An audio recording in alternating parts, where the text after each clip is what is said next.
What I'm about to tell you changed everything for me, and I suspect it might for you too. As you go about your daily life, with all its routines and responsibilities, have you ever stopped to consider the role of discipline in your existence? Not just as a means to achieve some external goal, but as a way of being, a way of living. Discipline, in its essence, is about imposing limitations on ourselves, but what if I told you that these self-imposed limitations are actually liberating? Let's explore this idea together, shall we? In the Western philosophical tradition, there's a rich history of thinkers grappling with the concept of discipline. The Stoics, for instance, were masters of it. Marcus Aurelius, in his Meditations, often reflected on the importance of living in accordance with reason and virtue.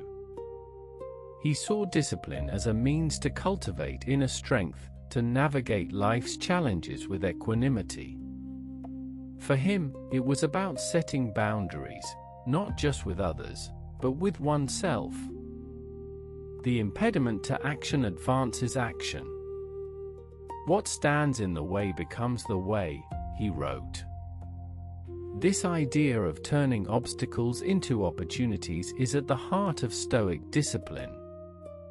But the Stoics weren't the only ones to ponder the value of self-imposed limitations. The ancient Greek pre-Socratics, like Heraclitus and Parmenides, also explored this idea. Heraclitus, with his concept of the unity of opposites, saw discipline as a way to reconcile contradictions, to find balance in life. For him, it was about embracing the tensions between different aspects of reality, rather than trying to eliminate them. Parmenides, on the other hand, emphasized the importance of self-control, arguing that it's only by governing our own desires and impulses that we can achieve true freedom. As you reflect on your own life, can you think of times when you've imposed limitations on yourself, only to find that they ultimately set you free? Perhaps it was a self-imposed deadline or a decision to abstain from a certain activity. What was the outcome?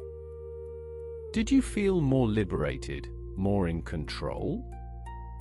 The Hellenistic schools, which emerged after the time of Aristotle, also had much to say about discipline. The Epicureans, for example, advocated for a life of simplicity and self-sufficiency.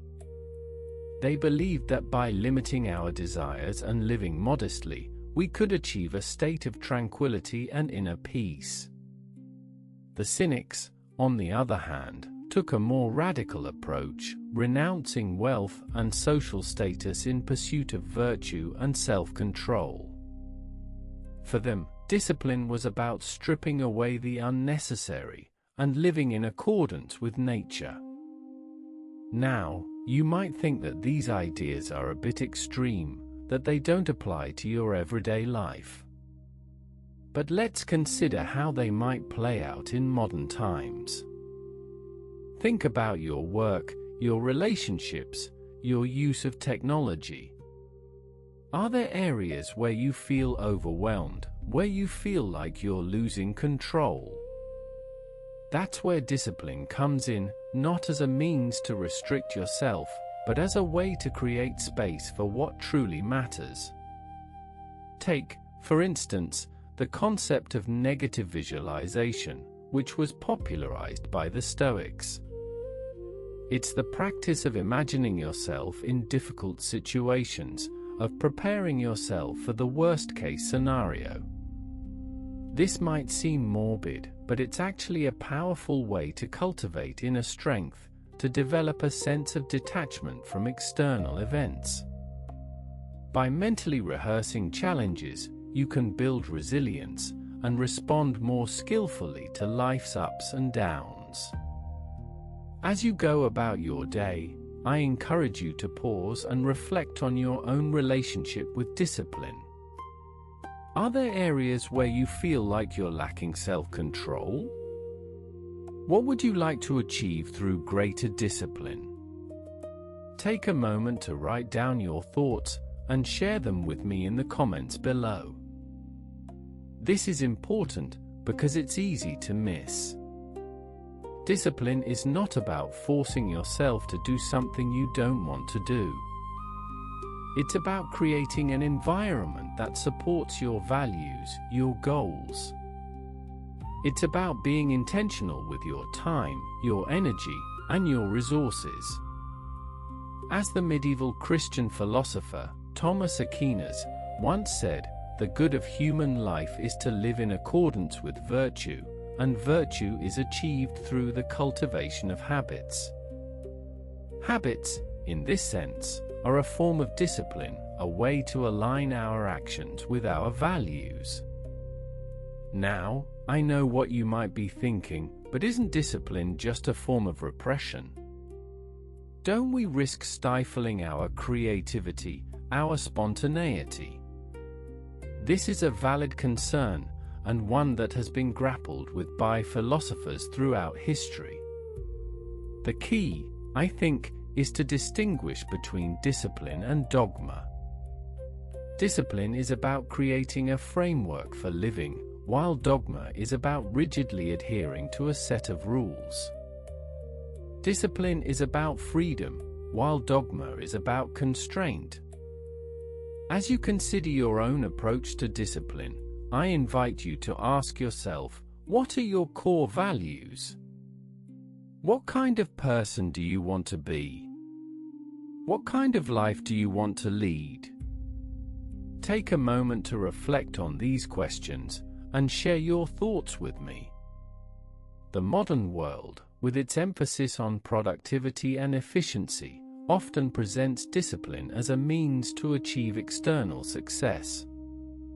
But what if we turned this idea on its head?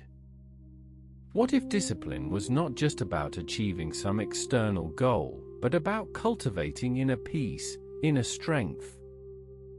This is where the concept of bapatheia comes in, the idea of being free from negative emotions, of being unmoved by external events. As the Roman thinker, Cicero, once said, "The greatest wealth is to live content with little." This is a powerful insight, one that challenges our conventional notions of success and happiness. By embracing simplicity, by limiting our desires, we can achieve a sense of freedom, of lightness, that is hard to find in our consumerist culture. If you found value in this, subscribing takes 1 second and means everything, and you'd like to explore more ideas like this, consider subscribing to our channel. We'd love to have you join our community of quiet thinkers. As you reflect on your own journey, I encourage you to consider the role of discipline in your life. Not as a means to restrict yourself, but as a way to create space for what truly matters. Remember, discipline is not about forcing yourself to do something you don't want to do. It's about creating an environment that supports your values, your goals. It's about being intentional with your time, your energy, and your resources. Which of these lessons resonated most with you today? Share this with someone who needs to hear it and comment below. I read every single one. And as you go about your day, I invite you to pause, to reflect on your own relationship with discipline. What would you like to achieve through greater discipline? What kind of person do you want to be? Take a moment to write down your thoughts and share them with me. The liberating power of self-imposed limitations is a subtle but powerful idea, one that can transform your life in profound ways. As you navigate the complexities of modern life, I encourage you to keep this idea in mind, that discipline is not about restriction, but about freedom. That by embracing limitations, we can achieve a sense of liberation, of inner peace, that is hard to find in our chaotic world. As we come to a close, I leave you with a question. What would you do if you had the freedom to create your own limitations? What kind of life would you lead?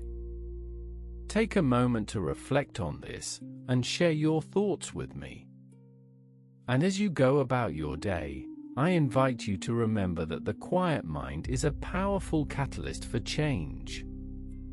In the stillness, may you find the wisdom to navigate life's challenges with equanimity, and may you cultivate a sense of inner peace that guides you on your journey.